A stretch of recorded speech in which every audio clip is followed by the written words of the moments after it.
पहाड़ों के बीचों बीच एक कच्ची मिट्टी से बने घर में एक 100 साला बूढ़ा अकेला रहता था। आज भी बूढ़ा सो रहा था।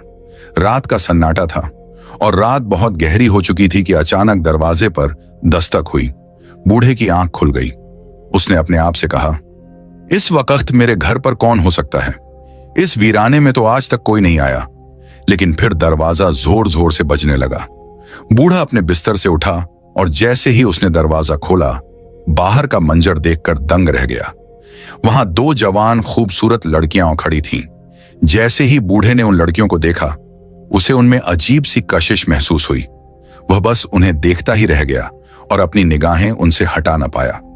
बूढ़े ने उनकी तरफ देखते हुए पूछा, आप लोग कौन हैं और इस वक्त इस वीराने में यहां क्या कर रही हैं? लड़कियों ने जवाब दिया, हम भागलपुर की तरफ जा रही थीं, लेकिन रास्ता भूल गईं। हमें अपने घर में एक रात गुजारने दें।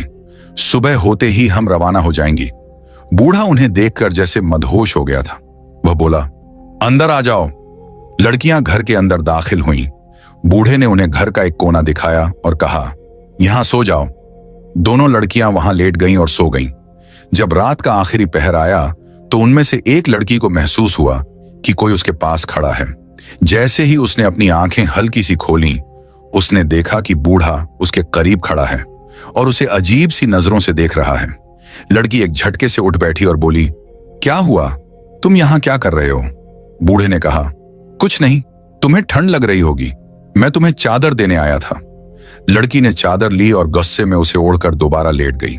लड़की के सोने के बाद भी बूढ़ा वहीं खड़ा रहा और दोनों को अजीब सी चाहत भरी नजरों से देखता रहा।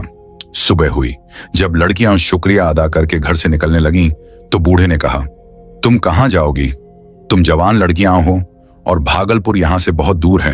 वह करीब आया और एक लड़की का हाथ पकड़ते हुए बोला, आज की रात रह जाओ, बस एक रात की बात है। लड़की ने गुस्से से हाथ छुड़ाया और कहा, क्या मतलब? बूढ़े ने कहा, फिर मैं तुम्हारे जाने का कोई इंतजाम करवा दूंगा। वह अब भी उन्हें अजीब सी नजरों से देख रहा था, जैसे उसके दिल में कोई चाल चल रही हो। लड़कियां उसकी बातों में आ गईं और रहने के लिए तैयार हो गईं। वह उन्हें उसी तरह देखता रहा जैसे वह उनके करीब आना चाहता हो। रात हो चुकी थी।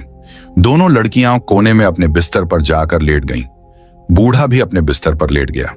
रात के आखिरी पहर जब सन्नाटा गहरा रहा था, बूढ़ा चुपके से अपने बिस्तर से उठा और धीमे धीमे कदमों से लड़कियों की तरफ बढ़ा।